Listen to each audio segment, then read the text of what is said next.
কুরবানি আসতেছে না, দেখবেন গোশত ভাগ করার আগে অর্ধেকটা গরু নিয়ে ফ্রিজের ভিতরে ঢুকাই দিছি।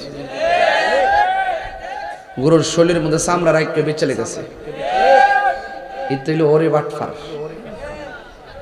দেহাইবার লাগিয়া, গামলা বইরা খাইবার লাগিয়া। অথচ তার কুরবানির গোশতের গ্রান পাশের বাড়ির গরিবের নাকে লাগার আগে তার বাড়িতে গোশত পৌঁছায় দেওয়ার দরকার ছিল। যাক, আমি বেশি আঘাত দেব না আপনাদেরকে, কিন্তু কিছু কথা তো বলতেই হবে।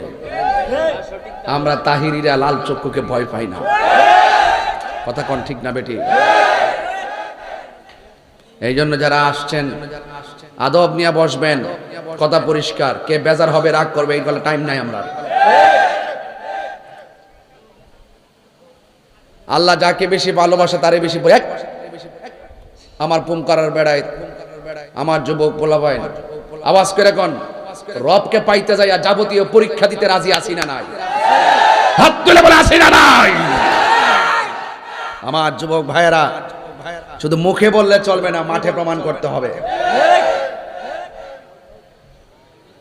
আল্লাহ বলছেন, আমি যারে পছন্দ করি তাকে পরীক্ষা দিই। সব পরীক্ষা দিতে রাজি আছি। মালিক তোমাকে ছাড়তে পারবো না।